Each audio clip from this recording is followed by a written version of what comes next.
Abordaremos hoje o capítulo de síndromes mascaradas, que considero essencial no diagnóstico diferencial de quem faz ou convive com pacientes portadores de uveíte.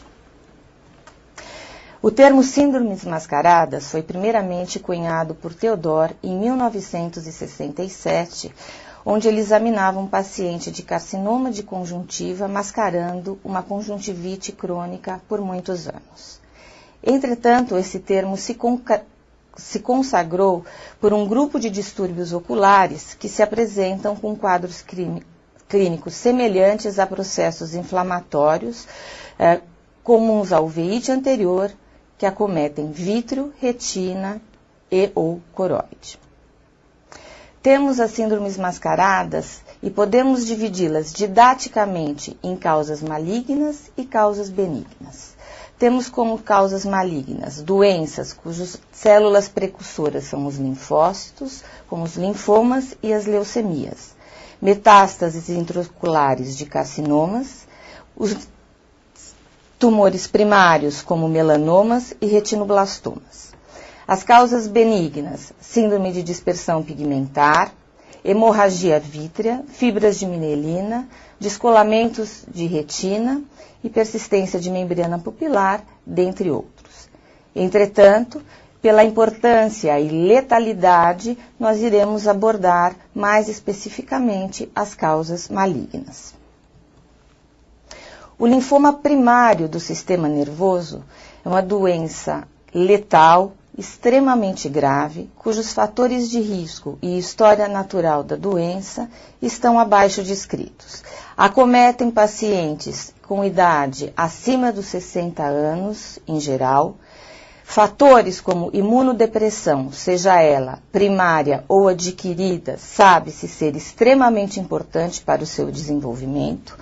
Com o advento da AIDS, a incidência aumentou bastante em pacientes jovens, o que nós não percebíamos até então.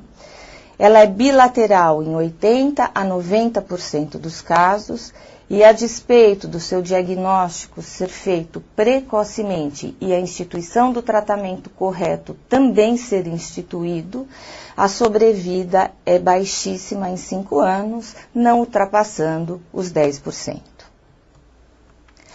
A sua apresentação clínica, na maioria dos casos, é de infiltrados subretínicos amarelados, que podem ser, como os senhores veem na figura à direita e acima, difuso, ou multifocais, como os senhores podem observar na figura do meio abaixo.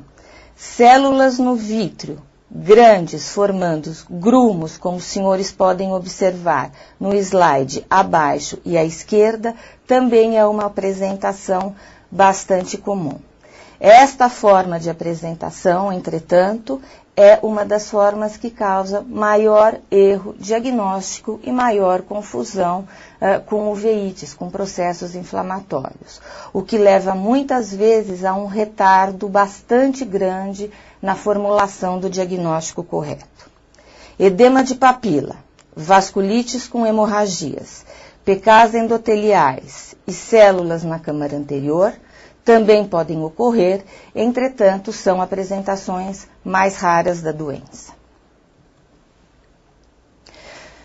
Outras apresentações raras, como neste paciente de 76 anos, do sexo masculino, que havia sido tratado com uma uveíte há 20 anos e que apresentava, no momento da consulta, apenas a queixa de diminuição da acuidade visual e, como os senhores podem ver, no slide acima à direita, algumas células no vítreo e nos slides abaixo, a confirmação de um edema macular cistoide, o que justificava a baixa da acuidade visual, mas não justificava nenhuma outra doença que, a despeito de todas as investigações que confirmassem uma causa de uveíte, nós investigamos tudo e o que ele apresentava concomitante com isto era uma cefaleia importante. Então, levando em consideração e excluindo todas as causas possíveis de uveíte, esta outra queixa do paciente, nós pedimos, então, uma ressonância magnética e confirmamos este paciente que ele realmente era portador de um linfoma primário do sistema nervoso central. Os sintomas, obviamente que eles vão depender da localização e da extensão da doença.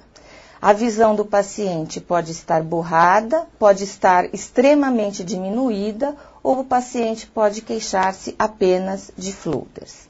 Raramente, por não tratar-se exatamente de uma inflamação real, esse paciente vai apresentar-se com queixa de hiperemia e dor. O diagnóstico, ele deve ser feito com a comprovação do exame anatomopatológico e exames subsidiários são sempre necessários. A punção vítrea ou vitrectomia, quando na suspeita desta doença, é mandatória, assim como punção lombar, tomografia e ressonância magnética, pois não é incomum a concomitância do quadro ocular e já do aparecimento da doença no sistema nervoso central. Aqui vemos, então, a citologia e a imunohistoquímica, como os senhores veem no slide à esquerda e apontado pela flecha. Uma célula tipicamente maligna, onde a gente tem o núcleo hipercorado, já com pouco citoplasma, e no slide à sua direita, o estudo imunohistoquímico, onde é realizadas várias colorações para detectar se as células são de origens T ou B. Geralmente, a grande maioria desses linfomas, eles são de células B.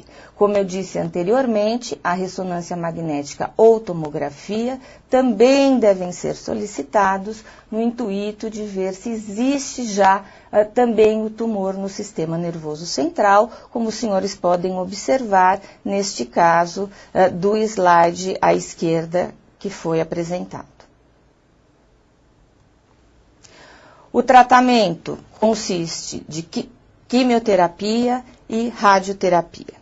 A quimioterapia, dependendo do tumor, é a associação de várias drogas, entretanto, a base dela ainda mantém-se a droga citotóxica, o metrotexate.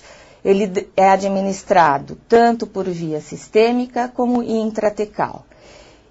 E, ultimamente, várias publicações têm sido relatados casos com bom prognóstico, onde a droga injetada intravítrio, especialmente naqueles casos onde a doença está restrita no olho ou onde o tratamento sistêmico foi instituído e não houve a regressão da doença intraocular, nós temos mais esta forma de tratamento onde nós podemos melhorar a doença intraocular.